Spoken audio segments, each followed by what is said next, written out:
Hello everyone, मैं हूं संदीप और आप देख रहे हैं de facto classes. Dear students, previous video में हमने एक्सरसाइज 4.3 का बेसिक इंट्रोडक्शन पढ़ा था। उसके अंदर एक दो थ्योरम्स थी और वर्किंग रूल था कि आपने किस तरीके से एक्सरसाइज 4.3 में आने वाले क्वेश्चंस को सोल्व करना है। तो उसी वर्किंग रूल का यूज करके आज हम इस एक्सरसाइज 4.3 को सोल्व करेंगे, जिसका जो क्वेश्चन नंबर फर्स्ट की स्टेटमेंट है, solve the following differential equation. अब जो डिफरेंशियल इक्वेशन गिवन होगी क्वेश्चन नंबर 1 to 5 सभी को आपने सोल्व करते जाना है उसी मेथड से।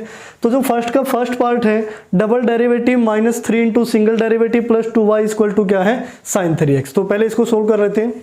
तो यहां से सॉल्यूशन में क्या लिखोगे, पहले इसको सिंबॉलिक फॉर्म में चेंज करना होगा। द सिंबॉलिक फॉर्म, यहां से हम लिखेंगे symbolic form of the given equation. अब गिवन इक्वेशन की जो सिंबॉलिक फॉर्म है वो क्या आएगी, डी स्क्वायर माइनस यहाँ 3d और प्लस 2 इंटू में y इक्वल टू क्या आएगा, sin 3x। ठीक है ना, आप ये लिख सकते हो where d equal to small d by dx। उसके बाद देन अब ऑक्सिलरी जो इक्वेशन बनेगी इसकी, ऑक्सिलरी इक्वेशन इज, वो क्या बनेगी, सिंबॉलिक कोफिशिएंट को 0 पुट कर देंगे। D square minus 3d plus 2 equal to क्या है, 0। तो मल्टीप्लाई आनी चाहिए +2 और ये क्या आना चाहिए, -3। जब आप फैक्टर बनाओगे तो क्या बनेंगे, डी स्क्वायर माइनस डी और माइनस का 2d प्लस 2 इक्वल टू 0। जब इसको फैक्टर फॉर्म में लिखोगे तो d -1 और ये क्या आएगा, d -2 इक्वल टू 0। तो यहाँ से d की वैल्यू आपने निकाल लेनी है जो आएगी 1 और 2। अब ये जो रूट हैं वो किस टाइप के हैं, रियल भी हैं और डिफरेंट भी हैं। अगर रूट रियल और डिफरेंट हो तो प्रीवियस लेक्चर्स के अंदर हम क्या पढ़ चुके हैं कि जो कॉम्प्लीमेंट्री फंक्शन होगा वो क्या बनेगा, c1 e to the power 1x plus c2 e to the power ये 2x। तो ये तो हुआ कॉम्प्लीमेंट्री फंक्शन। अब जो मेन मुद्दा है वो है पर्टिकुलर इंटीग्रल का। तो पी आई आपने निकालना है, वो कैसे निकालोगे, 1/f(d) यानी कि ये D square minus 3d plus 2 और यहाँ क्या आएगा, sin 3x। अब क्या करते हैं, हम पुट कर लेते हैं डी स्क्वायर को माइनस का a स्क्वायर। अब a पता करना है तो sin ax, a की वैल्यू क्या है 3, तो माइनस में 3 का स्क्वायर यानी कि -9 आपने पुट करना है अभी। तो यहाँ से वैल्यू आएगी 1 इसकी वैल्यू क्या आई, -9 माइनस 3d प्लस 2 और ये क्या हुआ, sin 3x। तो यहाँ से जब हम इसको सोल्व करते हैं, -9 और +2, माइनस का 7 और ये माइनस का 3d है, तो माइनस कॉमन ले लेते हैं, 1/- ये क्या हुआ 3d प्लस 7। ये जो माइनस है वो हमने बाहर लगा लिया, क्लियर। और इसको हम फिर रैशनलाइज कर देते हैं क्योंकि ये किस फॉर्म में आ गया, लीनियर में। तो इसको 3d - 7 से मल्टीप्लाई और 3d - 7 से ही डिवाइड और ये इंटू में क्या है, sin 3x लिख लेते हैं। तो इसको आगे सोल्व करते हैं। तो इसको हम अलग से ऐसे डिवाइड कर लेते हैं। तो ये क्या आएगा, जो पर्टिकुलर इंटीग्रल होगा वैल्यू बनेगी। अब 3d - 7 तो एज इट इज है, 3d - 7। अब ये नेगेटिव में a square minus b square, तो a plus b a minus b, a square करोगे तो 9d स्क्वायर माइनस 49 और यहाँ है sin 3x।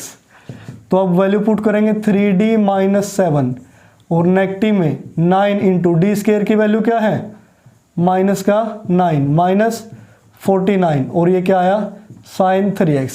जब इसको सोल्व करोगे तो माइनस माइनस प्लस और ये भी माइनस माइनस प्लस, 9 इंटू 9 81 और ये 49, तो 130 हो जाएगा ये पॉजिटिव। तो 1/130 और यहाँ क्या आया 3d - 7 और ये क्या है, sin 3x। तो 1/130 as it is. 3 into d की मल्टीप्लाई किसके साथ करोगे, तो 3 और डी की जगह क्या लिखोगे, dy/dx और यहाँ sin 3x minus 7 sin 3x, clear. तो 1/130 एज इट इज। अब sin 3x का डेरिवेटिव 3 आगे आएगा एंगल वाला, तो 3 इंटू 3 क्या है 9 और cos 3x minus 7 sin 3x, clear. तो अब हमें निकालना है कंप्लीट सॉल्यूशन। कंप्लीट सॉल्यूशन क्या होता है, कॉम्प्लीमेंट्री फंक्शन, यानी कि c1 e to the power x plus c2 e to the power 2x, ठीक है ना। और प्लस में पर्टिकुलर इंटीग्रल, अगर इसके अंदर मल्टीप्लाई करते हो तो ठीक है, अदरवाइज ऐसे भी छोड़ सकते हो। ये क्या होगा 9/130 कोस 3x माइनस 7/130 और ये हुआ साइन 3x। क्लियर। तो ये हुआ भी हमारा फर्स्ट का कंप्लीट सॉल्यूशन, ठीक है ना। अब आते हैं सेकंड पे। सेकंड जो पार्ट है उसमें सिंबॉलिक फॉर्म ऑलरेडी गिवन है, तो यहाँ से हम डायरेक्ट इसके सॉल्यूशन में क्या लिखोगे, हियर द ऑक्सिलरी इक्वेशन। अब जो ऑक्सिलरी इक्वेशन वो क्या बनेगी, बिकम्स ऑक्सिलरी इक्वेशन डायरेक्ट हम बना लेते हैं, तो वो बनेगा d³ + 6d² + 11d + 6 = 0।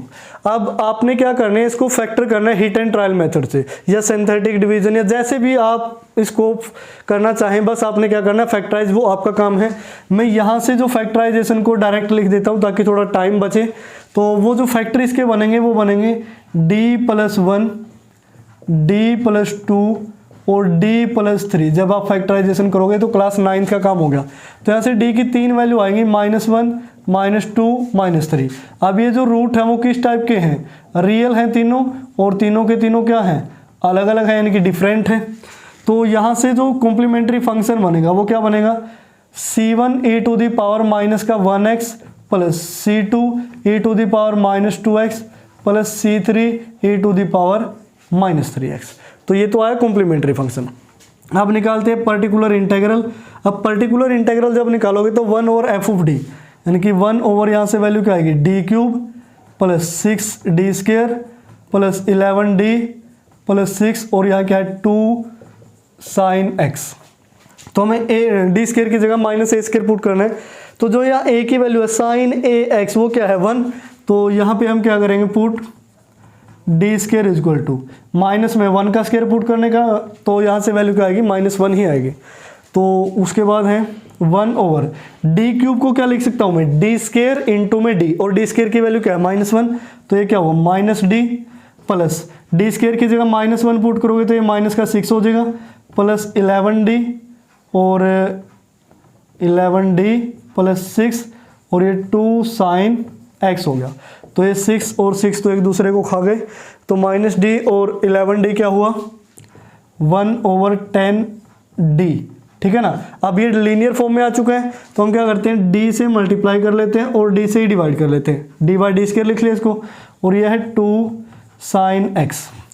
2 पे कैंसिल करोगे ये क्या आ जाएगा 5, तो d² की वैल्यू क्या है -1, तो ये -1/5 बचा, और d का मीनिंग क्या है इनटू में d/dx, इसकी मल्टीप्लाई किसके साथ होगी sin x के साथ, तो -1/5 sin x का डेरिवेटिव क्या आएगा cos x। तो ये क्या हुआ पर्टिकुलर इंटीग्रल। तो इसका जो मैं कंप्लीट सॉल्यूशन है वो यहाँ लिख देता हूँ, कंप्लीट सॉल्यूशन = कॉम्प्लीमेंट्री फंक्शन है c1 e⁻−x, c2 e⁻−2x, c3 e⁻−3x, और ये क्या आया -1/5 cos x। क्लियर। तो ये होगा हमारा सेकंड पार्ट का कंप्लीट सॉल्यूशन। क्लियर। तो इस तरीके से आप फर्स्ट और सेकंड को कंप्लीट करेंगे, और इसका जो थर्ड और फोर्थ है वो भी आप खुद से करेंगे, क्योंकि इजी से है, इतना टाइम हम वेस्ट नहीं करेंगे कि इसमें अगर चारों पार्ट करवा दिए तो आपके लिए भी तो कुछ छोड़ना होता है ना। तो अगर बिल्कुल भी ना हो तो भी फिर नीचे वाला बॉक्स चेक कर लेना, वहाँ से तो हो ही जाएगा, वरना हो जाएंगे, ऐसे कोई दिक्कत नहीं है। थर्ड और फोर्थ पार्ट आप खुद से कर लेना। उसके बाद देखिए जो क्वेश्चन नंबर सेकंड की स्टेटमेंट है, फर्स्ट पार्ट ये है d4y dx⁴ प्लस y = क्या है cos x है। तो इसको हम सोल्व करते हैं। तो वही हमारा जो फर्स्ट स्टेप रहता है symbolic form, this symbolic form of the equation is, अब जो इसकी सिंबॉलिक फॉर्म बनेगी वो बनेगी d4 और ये यहाँ से y कॉमन लोगे तो क्या बचेगा 1 और इंटू y = क्या हुआ cos x। देन अब हमें क्या निकालनी है ऑक्सिलरी इक्वेशन भी, ऑक्सिलरी इक्वेशन इज, अब ऑक्सिलरी इक्वेशन जब निकालोगे तो सिंबॉलिक कोफिशिएंट यानी कि इसको हमने क्या पुट कर देना है, 0। अब अगर यहाँ से हम डायरेक्टली डी की वैल्यू निकालना चाहें, वैसे तो पावर 4 है, 4 वैल्यूज आएंगी, तो वो क्या आएगा कि -1 की पावर वहाँ 1/4 हो जाएगा। अब जिसको हम ऐसे नहीं निकाल सकते तो ये काफ़ी अलग सा होगा, तो इसको निकालने के लिए हम क्या करते हैं, एक दूसरा मेथड यूज़ करते हैं कि कुछ अलग सी वैल्यू आए d⁴, और इसमें क्या करते हैं 2d² को तो ऐड कर लेते हैं +1 और 2d² को ही माइनस कर देते हैं =0, ठीक है ना, ये वैल्यू आएगी। अब वैसे वहां से भी क्या आ रही थी, इमेजिनरी वैल्यू आ रही थी, लेकिन अब यहां से सही से हो जाएगा। अब ये क्या किया कि 2d² जोड़ दिया, ये घटा दिया, कोई इफेक्ट नहीं पड़ेगा। अब जो ये पहली 3 टर्म है इसको मैं लिख सकता हूं d² + 1 का होल स्क्वायर, ठीक है ना, तो ये d⁴ 1 ये 2ab करोगे तो ये बन जाएगा। माइनस में 2d² को लिखा जा सकता है √2d और पूरे का होल स्क्वायर = 0।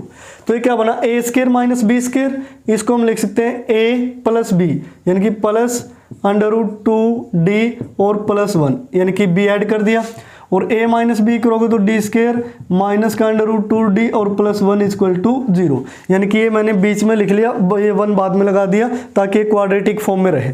अब इसका मीनिंग क्या हुआ, 2 फैक्टर बन चुके हैं, या तो d² + √2d + 1 = 0 होगा, या फिर ये जो दूसरा फैक्टर है d² - √2d + 1 की वैल्यू क्या होगी, 0 होगी। अब हम यहाँ क्या करते हैं, यूजिंग क्वाड्रेटिक फॉर्मूला, अब क्वाड्रेटिक फॉर्मूला का यूज करते हैं, यूजिंग क्वाड्रेटिक फॉर्मूला। तो हमें वैल्यू d की निकालनी है, बस मेन मुद्दा ये है। तो d की वैल्यू निकालोगे तो माइनस का b यानी कि -√2 + -b², √2 का स्क्वायर करोगे तो ये 2 बनेगा, -4 × a की भी वैल्यू 1, c की भी वैल्यू 1, तो 4ac की वैल्यू 4i अपॉन क्या आएगा 2। तो ये बना -√2 + ये माइनस का 2 का √ करोगे तो क्या आएगा, √2 तो हो गया, और उसको क्या ले लेते हैं आयोटा अपॉन 2। जब अलग अलग डिवाइड करोगे तो ये क्या हो, -1 अपॉन √2 + इसको भी डिवाइड करोगे तो 1 अपॉन √2 और आयोटा हो गया। क्लियर। ऐसे ही जब यहाँ से d की वैल्यू निकालोगे, 2 वैल्यू यहाँ से आएगी, 2 ये टोटल 4 वैल्यू हो जाएंगी, तो -b यानी कि माइनस ये क्या हो जाएगा प्लस का √2, उसके बाद + वो सारा सेम बनेगा अपॉन 2 यानी कि 2 - 4 ही होगा, सारी वैल्यू सेम है।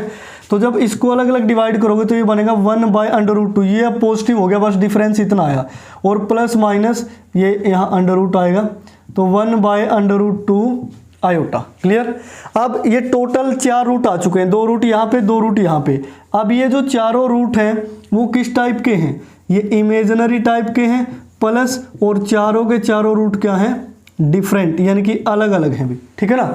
अब अगर चारों रूट इमेजिनरी हैं और अलग अलग हैं तो उनका जो कॉम्प्लीमेंट्री फंक्शन होगा, कॉम्प्लीमेंट्री फंक्शन वो किसके इक्वल होगा, e⁻, हम पहले के लिए देख लेते हैं। अगर मैं इसको कंपेयर करूं अल्फा प्लस आयोटा बीटा से, तो अल्फा की वैल्यू -1/√2, तो e⁻ अल्फा x यानी कि 1/√2 माइनस का x, और इनटू में क्या आएगा c1 cos beta x, beta की वैल्यू भी 1/√2 है, तो ये क्या हो जाएगा x/√2 एंगल में, प्लस c2 ऐसे ही साइन, और एंगल में क्या बनेगा बीटा x यानी कि x/√2, उसके बाद प्लस e⁻ अल्फा x। अब इन दोनों के लिए देखिए, इसमें क्या है 1/√2 पॉजिटिव है, तो ये अल्फा प्लस आयोटा बीटा लेंगे इसको, तो अल्फा की वैल्यू क्या बनेगी 1/√2x, और c1 कोस बीटा x करोगे तो वही x/√2 बनेगा क्योंकि बीटा की वैल्यू तो यहाँ भी है, और plus c2 sign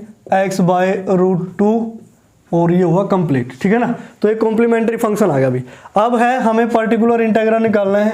particular integral जब निकालोगे तो 1/f(d), f(d) की वैल्यू ये है d⁴ + 1, और ये क्या है कोस x है भी अकेला, कोस x। तो हम पुट करते हैं किसको, d² को, माइनस का a²। जब a कंपेयर करोगे तो कोस ax यानी कि कोस 1x है, तो a की वैल्यू -1, तो माइनस के 1 का स्क्वायर पुट करोगे ना, यानी कि -1, तो ये आएगा 1/। अब इस d⁴ को मैं लिख लेता हूँ d² का स्क्वायर और +1, और ये क्या है कोस x, तो 1/d² की वैल्यू -1 का स्क्वायर करोगे +1, 1 + 1 कितना आया 2।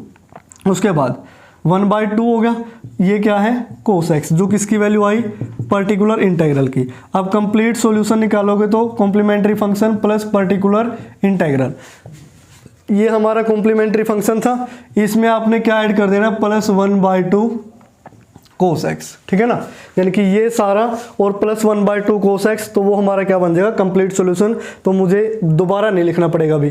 तो इस तरीके से आप इसका फर्स्ट पार्ट सोल्व करेंगे। तो अब इसको हटा देते हैं क्योंकि ये सेकंड के नीचे आ गया, सेकंड को फिर ये दिक्कत देगा यहाँ पे। तो अब सेकंड पार्ट देखिए, सेकंड पार्ट क्या कहते हैं, इसमें कुछ n टाइप्स का गिवन है कि n में गिवन है, कॉन्स्टेंट वैल्यू नहीं है। तो यहाँ पे देखिए d4y dx4 plus 2n² double derivative n to the power 4y equal to cos mx है। इसको थोड़ा स्पीडली करते हैं तो इसकी जो सिंबॉलिक फॉर्म बनेगी भी, सिंबॉलिक फॉर्म वो क्या आएगी, d4 ये 2n² d² plus n to the power 4 into में y equal to cos mx। अब इसी की जब आप ऑक्सिलरी इक्वेशन निकालोगे, ऑक्सिलरी इक्वेशन, तो वो क्या आएगी, जो सिंबॉलिक कोफिशिएंट है d to the power 4 2n² d² plus n to the power 4, इसको हम 0 पुट कर देते हैं। अब अगर आप ध्यान से इसको देखेंगे तो ये किसी का होल स्क्वायर बन रहा है, वो बन रहा है d² प्लस n² का whole square equal to 0। Check कर लीजिए, a² प्लस b² और 2ab, क्लियर। तो यहाँ से जब आप d² की वैल्यू निकालोगे तो दो वैल्यू आएगी, यानी कि एक माइनस का n² और एक और क्या आएगी माइनस का n², यानी कि इक्वल रूट होंगे इसके। इस तरीके से आप समझे इसको। अब उसके बाद अब अगर ऐसी वैल्यू आ चुकी है, लेकिन हमें तो वैल्यू d की निकालनी थी, जब d की वैल्यू निकालोगे तो इन दोनों का क्या हो जाएगा अंडर रूट। अब माइनस n² का अंडर रूट को हम क्या लिख सकते हैं, plus minus n iota coma plus minus n iota, ऐसा हम लिख सकते हैं। अब यहाँ से जब आप रूट चेक करोगे तो ये किस टाइप के रूट हैं, ये इमेजिनरी रूट है, सही बात है, लेकिन साथ में क्या है रिपीटेड भी है भी, अब अलग अलग नहीं है। अब अगर रूट इमेजिनरी प्लस रिपीटेड हो तो उसका सॉल्यूशन किस टाइप के आएगा, यहाँ से complementary function is equal to e to the power alpha x करोगे।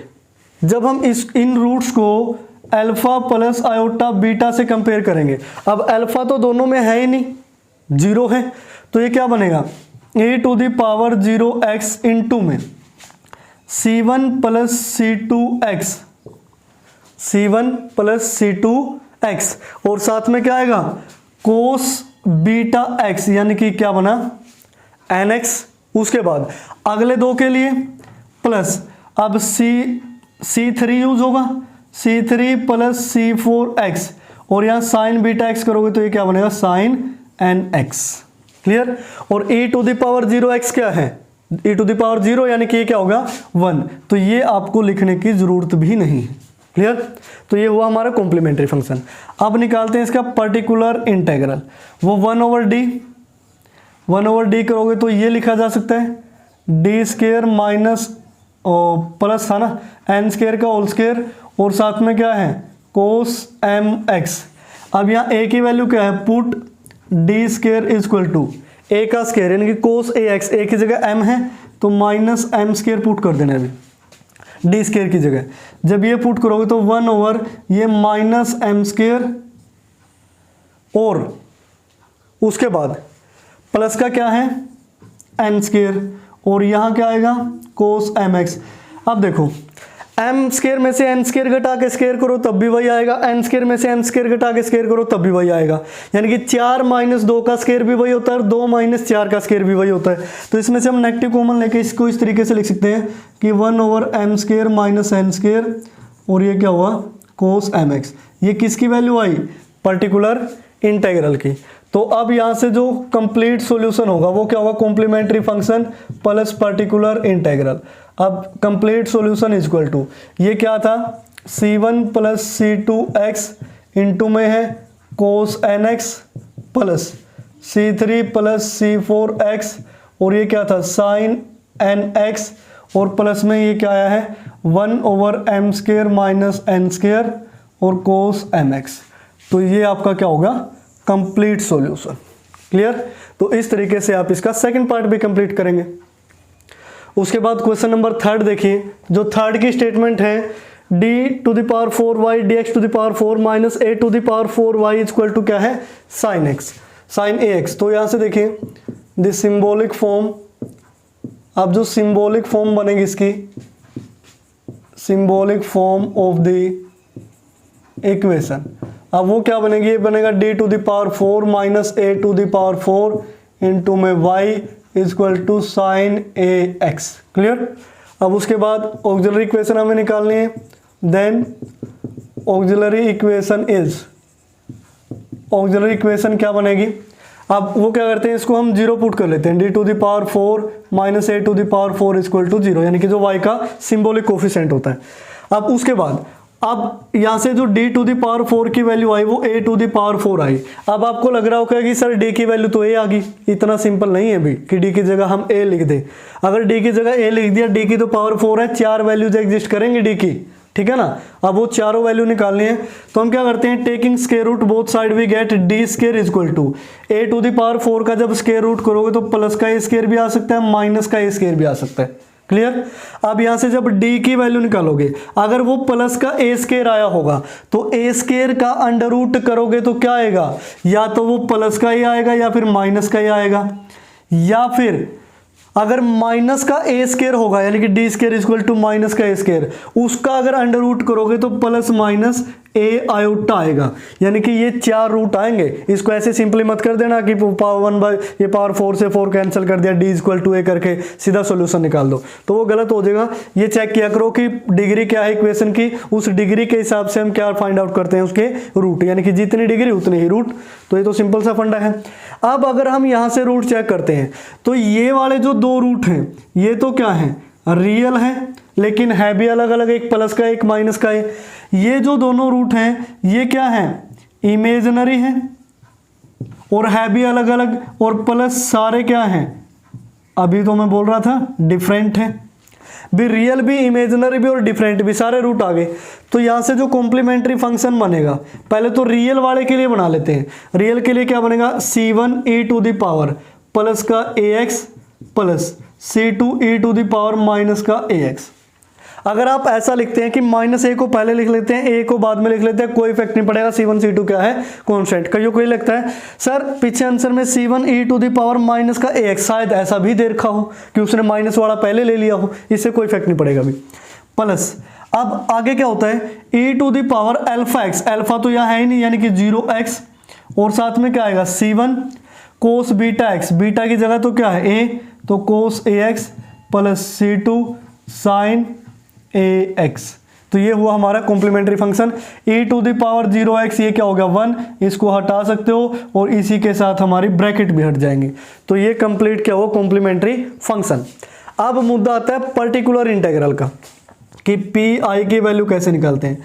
1 ओवर एफ ऑफ डी यानी कि d to the power 4 minus a to the power 4, और ये है sine ax, sine ax, sine ax। तो हमें d स्क्वायर की जगह क्या पुट करना है, d square equal to minus का a स्क्वायर।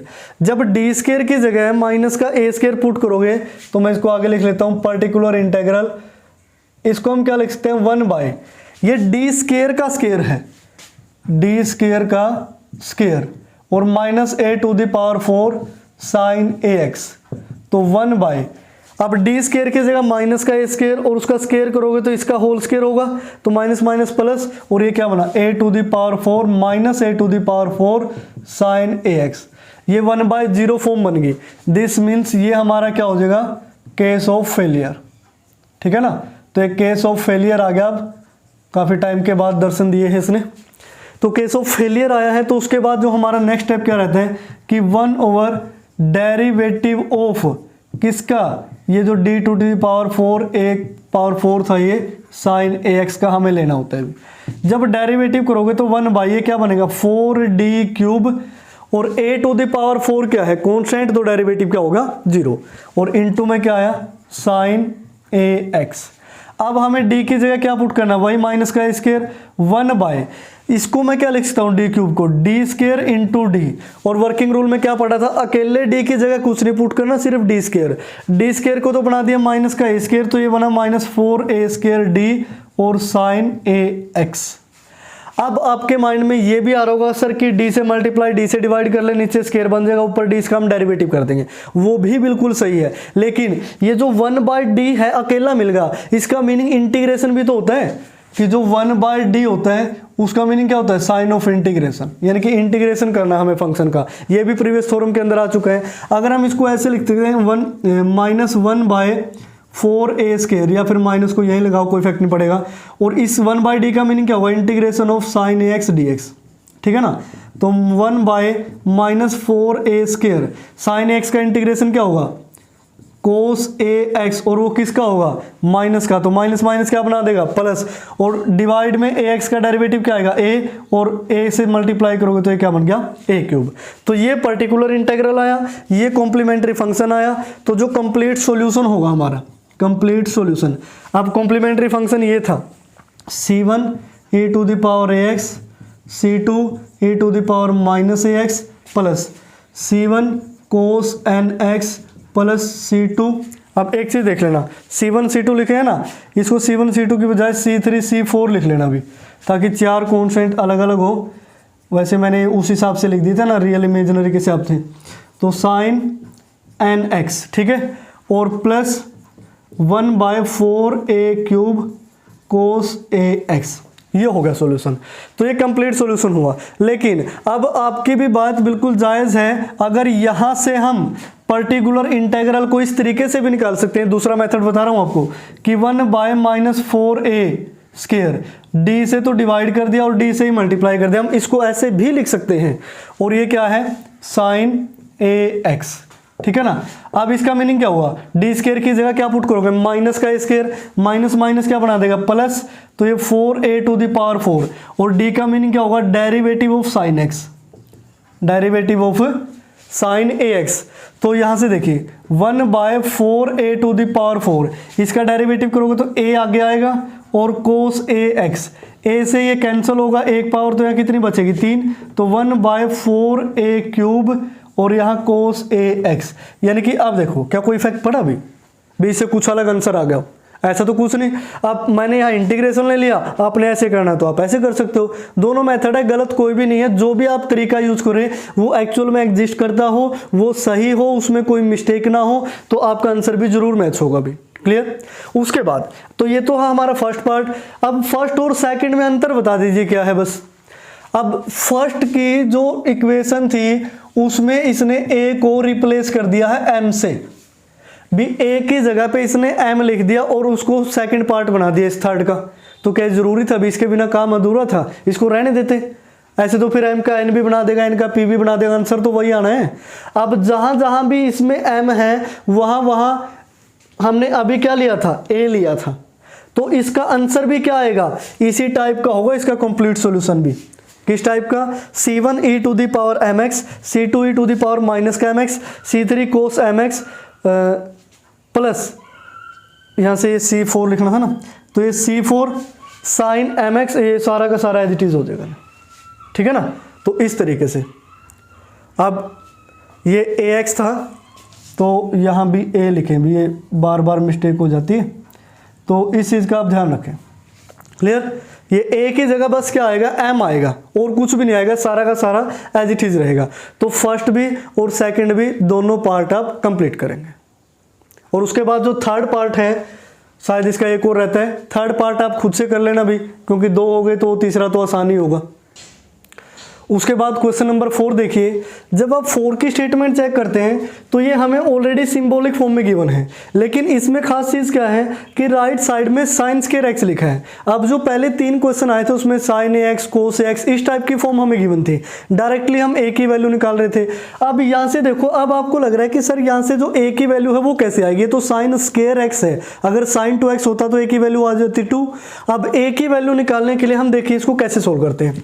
तो यहाँ से सिंबॉलिक फॉर्म तो है ही, तो इसको हम थोड़ा और सोल्व कर लेते हैं। d⁴ + 1 और y, साइन स्क्वायर x को मैं लिख सकता हूँ 1 - cos 2x और बाय में 2, और वो बाय वाले 2 को हम यहाँ लिख लेते हैं। क्लियर। तो इसको मैं लिख लेता हूँ d⁴ + 1 × y = 1/2।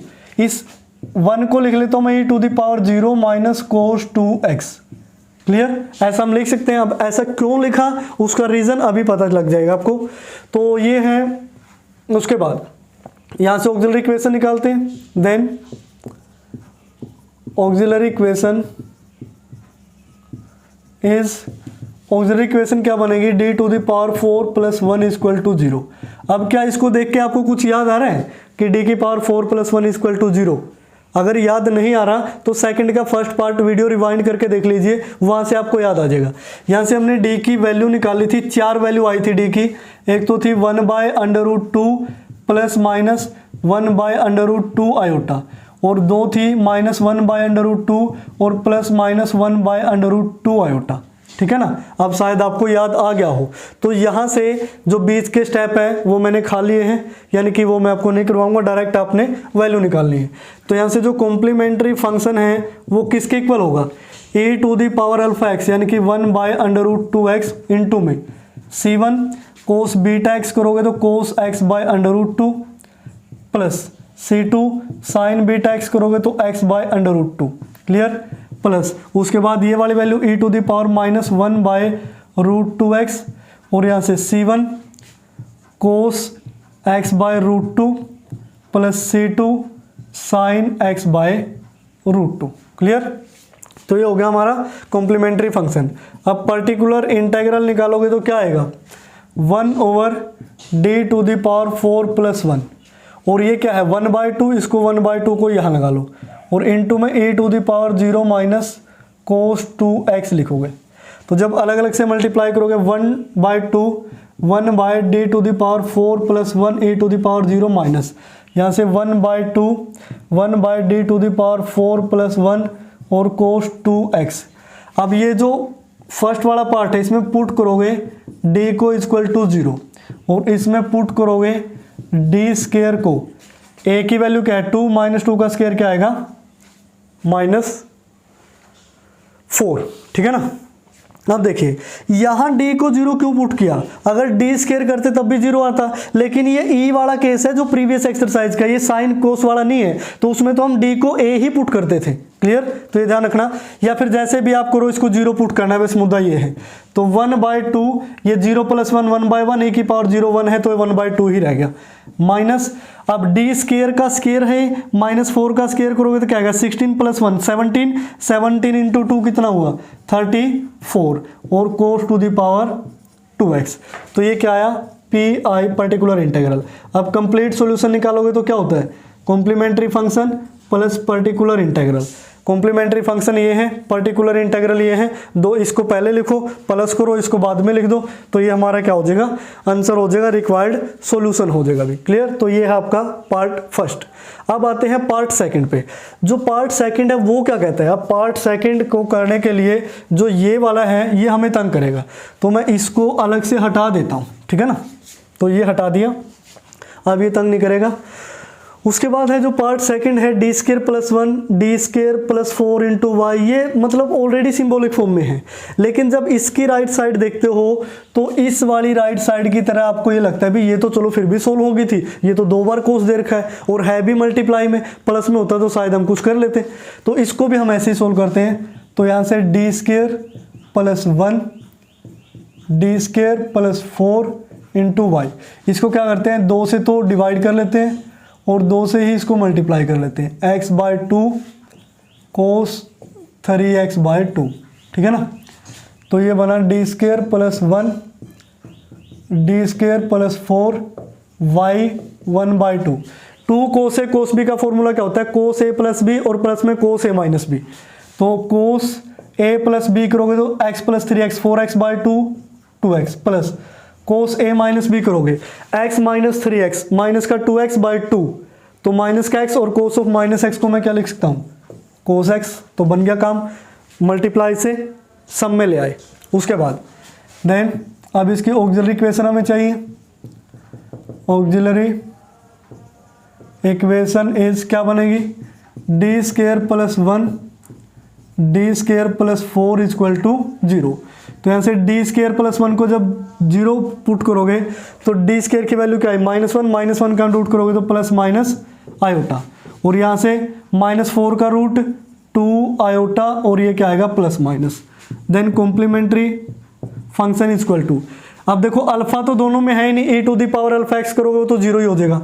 तो स्टार्टिंग में क्या बना c1 कोस बीटा, यहाँ बीटा की वैल्यू क्या है 1, तो कोस एक्स c2 और यहाँ से sine x plus c3 cos 2x plus c4 sine 2x, ये होगा अभी।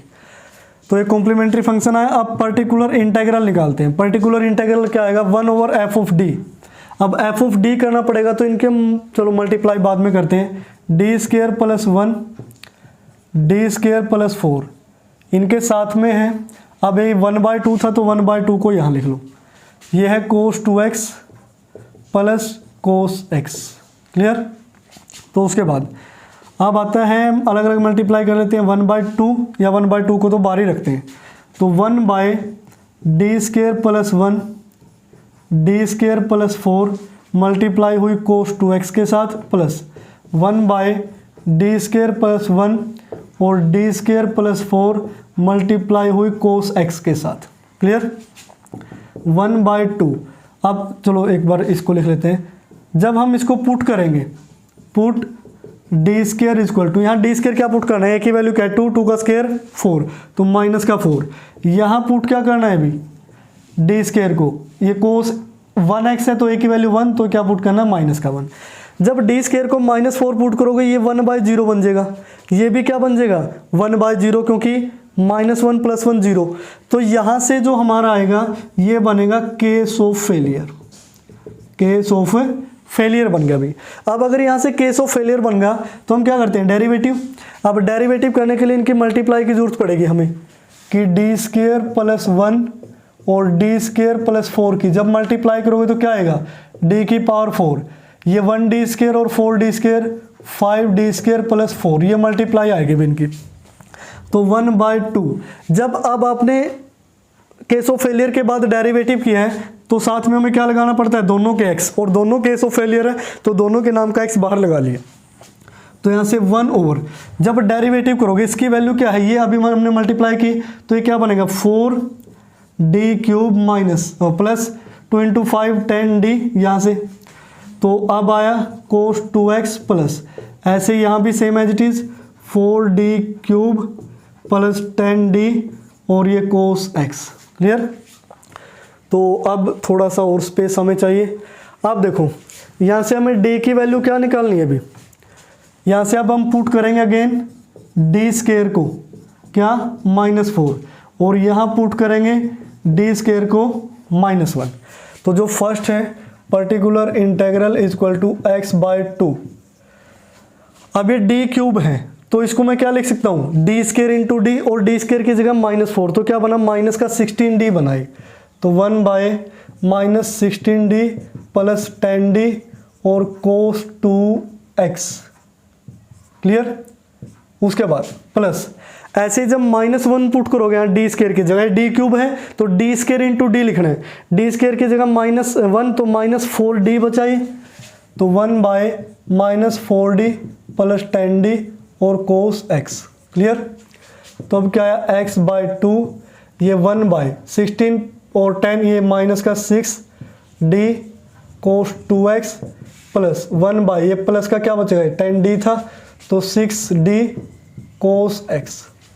तो अब क्या कर लेते हैं x/2 माइनस का 1/6 और 1/d का क्या कर लेते हैं इंटीग्रेशन कोस 2x प्लस यहाँ से 1/6 1/d की जगह इंटीग्रेशन कोस x, और इस तरीके से, यानी कि जो 1/d था उसका मीनिंग क्या होता है इंटीग्रेशन। ये आप पढ़ चुके होंगे कि 1/2 किसके लिए होता है इंटीग्रेशन के लिए, और d किसके लिए होता है कैपिटल D, वो डेरिवेटिव के लिए, क्लियर। तो यहाँ से x/2 कोस का इंटीग्रेशन करोगे तो क्या आएगा साइन, तो यहाँ से वैल्यू आई साइन 2x, और बाय में डेरिवेटिव आता है एंगल का, 2x का डेरिवेटिव 2 तो 6 × 2 कितना हुआ 12, और ये क्या है माइनस का, क्योंकि कोस का इंटीग्रेशन प्लस में आता है साइन। अब 1/6 तो है ही, कोस का इंटीग्रेशन क्या आएगा प्लस का साइन x, तो ये हुआ साइन x/6, तो ये 1/6 दोनों में से कॉमन, तो x/ क्या आया 12। यहाँ से देखो तो ये ओनली 2 बचा, -1/2 sign 2x plus sine x. अगर और कुछ आपके माइंड में आ रहा है कि ये 2 भी हम कॉमन ले लें तो ये कितना बनेगा x/24 और ये 2 की मल्टीप्लाई हो जाएगी 2 साइन एक्स माइनस का साइन 2x, ऐसा भी आप कर सकते हो।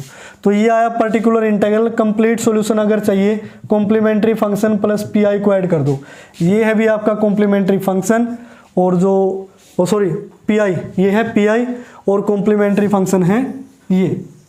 तो इस तरीके से this one plus this one वो क्या हो जाएगा कंप्लीट सॉल्यूशन। तो इस तरीके से फोर्थ का ये फर्स्ट और सेकंड पार्ट था।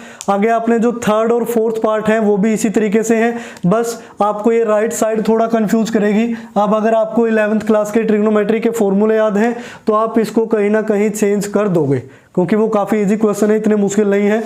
तो डियर स्टूडेंट्स, इस तरीके से आप फोर्थ के सारे पार्ट कंप्लीट करेंगे। उसके बाद क्वेश्चन नंबर 6 देखिए, इसके स्टेटमेंट कुछ अलग है। If double derivative plus 2 into single derivative plus 10y plus 37 sine 3x equal to 0 है and find the value of y। अब हमें किसकी वैल्यू फाइंड आउट करनी है, y की। When x equal to π/2 if it is given that कि y की value 3 और डेरिवेटिव 0 और x की वैल्यू क्या हो 0। तो इसके लिए देखिए पहले तो हमें कंप्लीट सॉल्यूशन फाइंड आउट करना होगा, वही स्टेप होंगे। तो यहां से हम लिख लेते हैं here the symbolic form of the equation is। तो सिंबॉलिक फॉर्म हम लिखेंगे, ये क्या बनेगा capital D square plus 2D plus 10 और इनटू में क्या आएगा y, और ये जो 37 वाली टर्म है इसको नेगेटिव करके राइट साइड ले जाते हैं, तो ये क्या हुआ साइन 3x। क्लियर, ये हुई symbolic form. Then auxiliary equation is, तो ऑक्सिलरी इक्वेशन क्या बनेगी, सिंबॉलिक कोफिशिएंट यानी कि D square plus 2d plus 10 को 0 पुट करोगे तो यूजिंग क्वाड्रेटिक फॉर्मूला d की वैल्यू क्या आएगी माइनस में b यानी कि 2 plus minus under root b का square 4 minus 4 into 1 into 10 40 upon 2। Clear, तो यहाँ से वैल्यू आई -2 प्लस माइनस 4 माइनस 40 माइनस 36 का अंडर रूट, तो वो क्या आएगा 6 आयोटा अपॉन 2। जब अलग अलग डिवाइड करोगे तो 2/2 -1 प्लस माइनस 3 आयोटा। अब ये जो रूट आए हैं वो किस टाइप के हैं, इमेजिनरी है प्लस और क्या है डिफरेंट है भी, इमेजिनरी और डिफरेंट रूट है। दिस मीन्स सब हम यहाँ से निकालते हैं कॉम्प्लीमेंट्री फंक्शन। कॉम्प्लीमेंट्री फंक्शन क्या होगा अगर इस टाइप का रूट हो, अब जो अल्फा की वैल्यू है वो क्या है -1, तो e to the power -x into में यहाँ से c1 कोस बीटा x करोगे तो कोस 3x plus c2 sine 3x, दो ही रूट थे, तो ये क्या है हमारा कॉम्प्लीमेंट्री फंक्शन।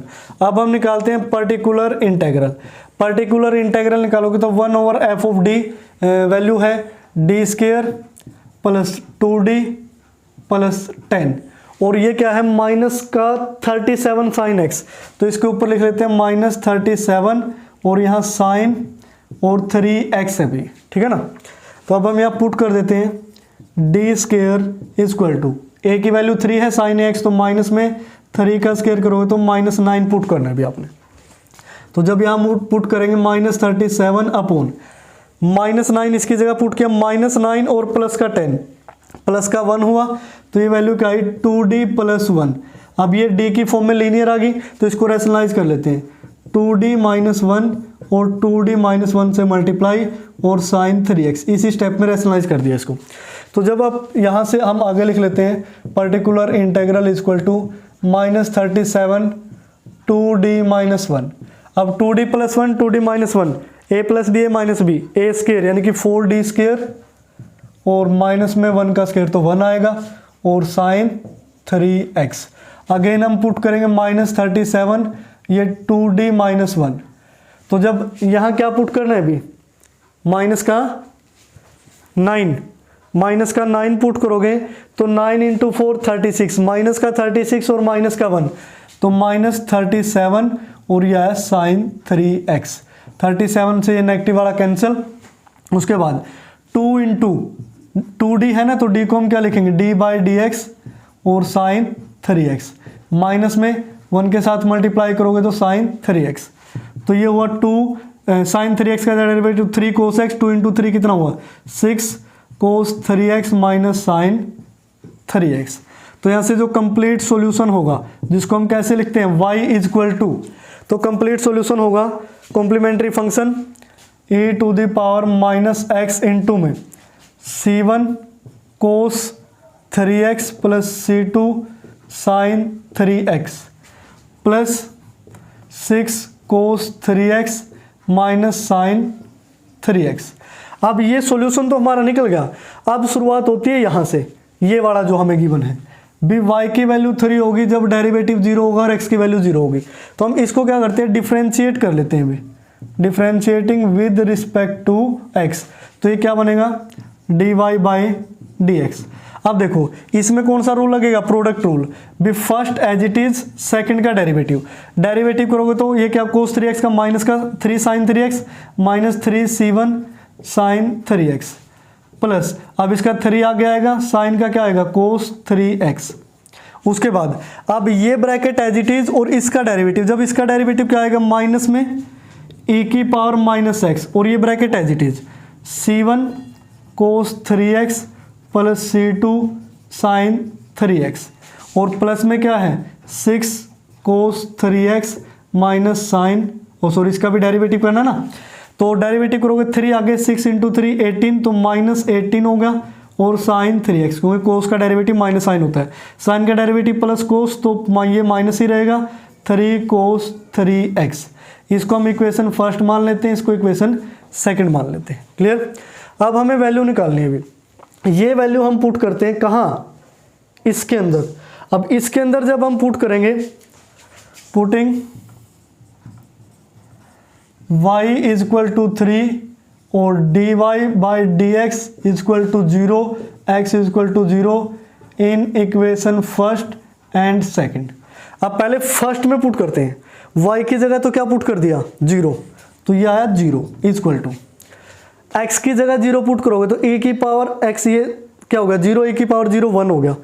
ये cos 0 की वैल्यू क्या आई 1, तो ये क्या बना c1 साइन 0 0, तो ये एज इट इज cos 0 क्या हुआ 1, तो अकेला क्या बचा 6 और साइन ये 0 बन जाएगा साइन 0 0, तो c1 प्लस 6 वैल्यू आई भाई यहाँ से।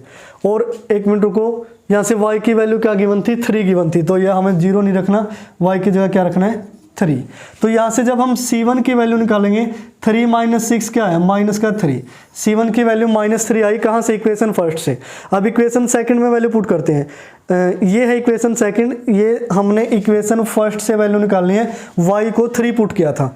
अब यहाँ देखो इक्वेशन सेकंड से जो वैल्यू निकालते हैं dy बाई dx को क्या पुट करेंगे 0 इज इक्वल टू, x की वैल्यू क्या है 0, x की वैल्यू 0 पुट करोगे तो ये तो क्या हो गया 1, इसका तो कोई असर ही नहीं है।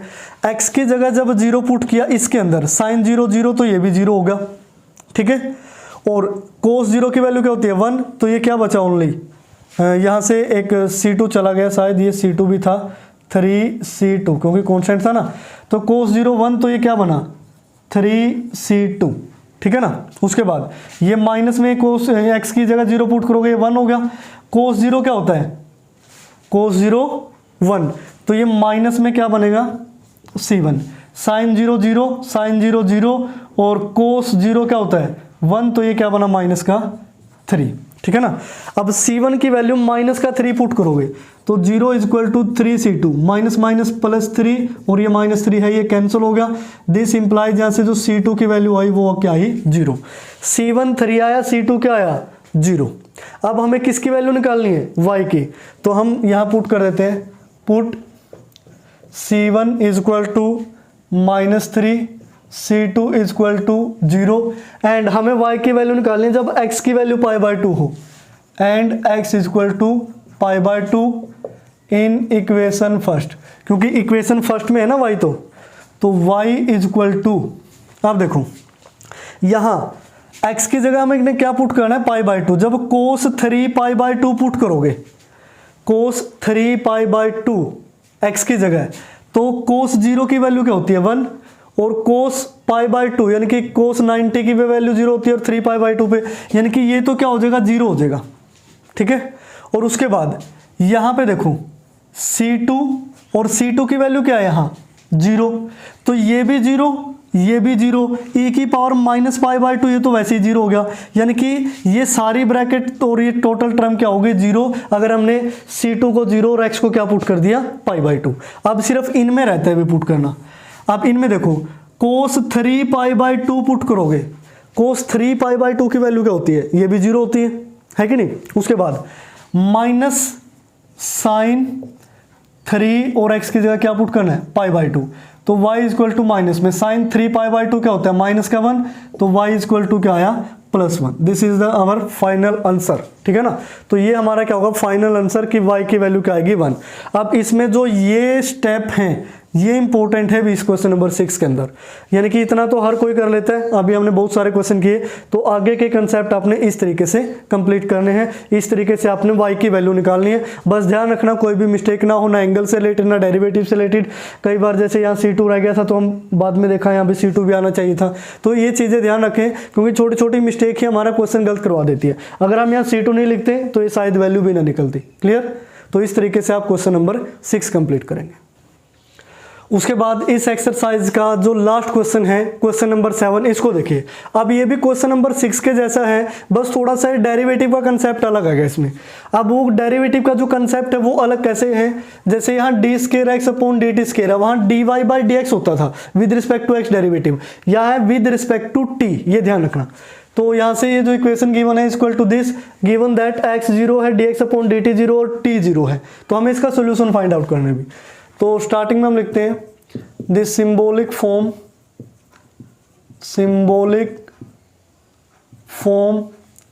Of the given equation.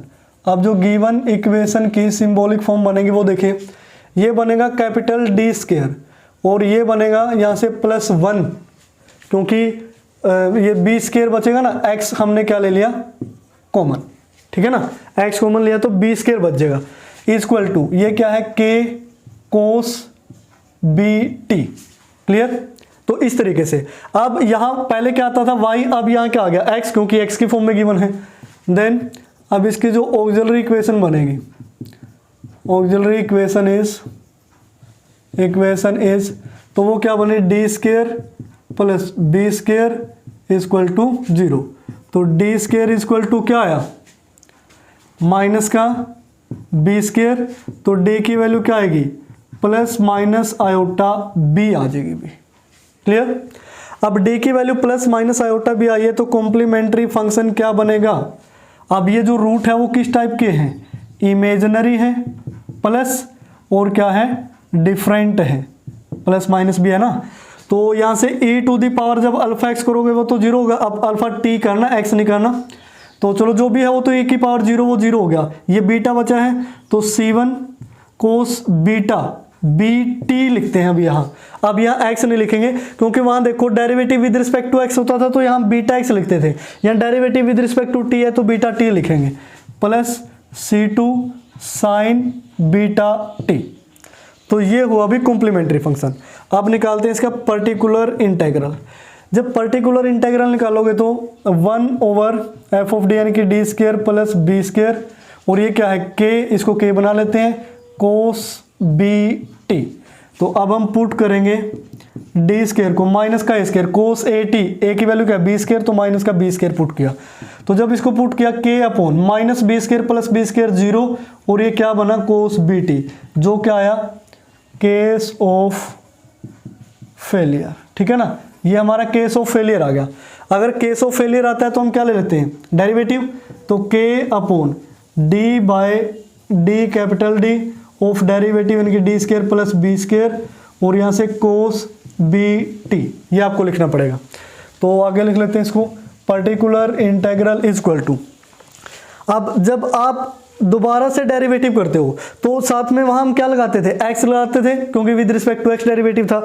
अब क्या लगाएंगे t, तो ये क्या बनेगा के टी अपॉन, जब इसका डेरिवेटिव करोगे ये क्या आएगा 2d, और b स्केयर तो कॉन्स्टेंट है, डेरिवेटिव क्या हो गया 0, और अब ये क्या बना कोस बी टी। क्लियर। अब ये 1/d की फॉर्म में आ गए, यहाँ d स्केयर बचा ही नहीं, तो हम क्या करते हैं इसको लिख लेते हैं के टी बाई 2, और इसको integral of cos b t लिख लेते हैं। तो ये क्या है के टी बाई 2 और कोस बी टी का इंटीग्रेशन करोगे, कोस का इंटीग्रेशन क्या होता है, कोस का इंटीग्रेशन साइन, यानी कि साइन बी टी, और डिवाइड में एंगल का डेरिवेटिव, बी टी का डेरिवेटिव क्या आएगा, बी, तो ये आया पर्टिकुलर इंटीग्रल। अब जो कंप्लीट सॉल्यूशन होगा यानी कि y, वो किसके इक्वल होता है, कॉम्प्लीमेंट्री फंक्शन यानी कि ये वाला, तो c1 cos bt plus c2 sin bt और प्लस kt बाई 2b और यहाँ से sin bt आएगा। क्लियर।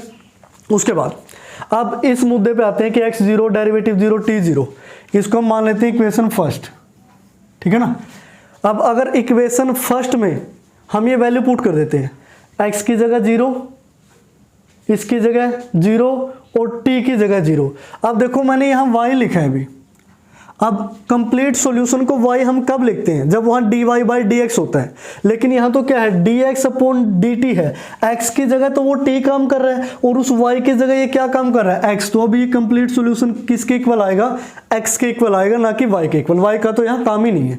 तो अब x की वैल्यू 0 पुट करोगे तो ये क्या है, 0 इज इक्वल टू, t को भी 0 पुट करना है, कोस 0 क्या हुआ 1, तो ये क्या बचा c1, साइन 0 0, t को 0 पुट करोगे ये भी 0, तो यहाँ से हमें c1 की वैल्यू क्या मिली 0।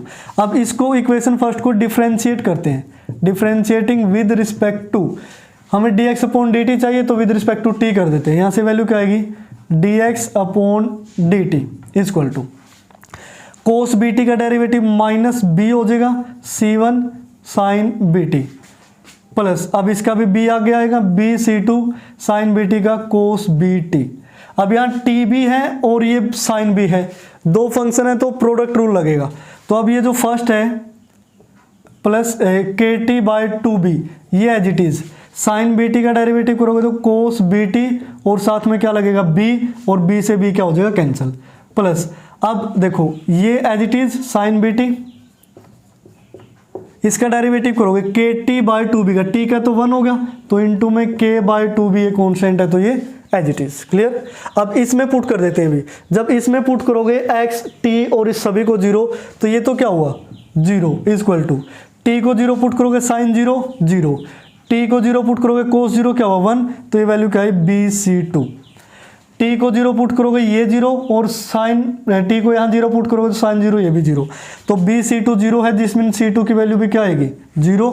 तो हमें लास्ट में क्या लिखना है, hence the required solution, required solution दोनों वैल्यू 0 आ चुकी है, this means x is equal to c1 0 है c2 0 है, तो ये कंप्लीट 0 हुआ, सिर्फ ये क्या बचा kt बाई 2b और साइन bt, तो ये हुआ हमारा रिक्वायर्ड सॉल्यूशन। तो मेन जो मुद्दा था वो क्या था कि हमें c1 c2 ये जो कांस्टेंट हैं इनकी वैल्यू निकालनी थी, कांस्टेंट की वैल्यू निकाल के सॉल्यूशन में पुट कर दो तो वो हमें क्या मिल जाएगा सॉल्यूशन। तो इस क्वेश्चन नंबर 7 के साथ ही आपके जो एक्सरसाइज 4.3 है वो होती है कंप्लीट। तो डियर स्टूडेंट्स, इस वीडियो को आप कंप्लीट देखें अच्छी तरीके से।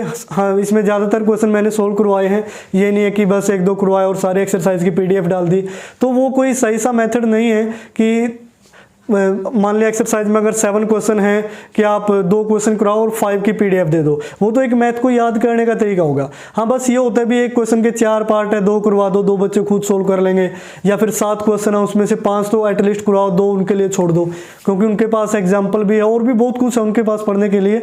तो हम कोशिश करते हैं कि ज़्यादा से ज़्यादा क्वेश्चन कवर करें, जैसे आज की वीडियो में किया, ये काफ़ी लंबी वीडियो होगी। तो इस तरीके से हमने आज की वीडियो में एक्सरसाइज 4.3 कंप्लीट की। नेक्स्ट वीडियो में हम नेक्स्ट एक्सरसाइज है 4th, उसका बेसिक इंट्रोडक्शन पढ़ेंगे। तब तक के लिए बने रहिए डिफेक्टो क्लासेस के साथ।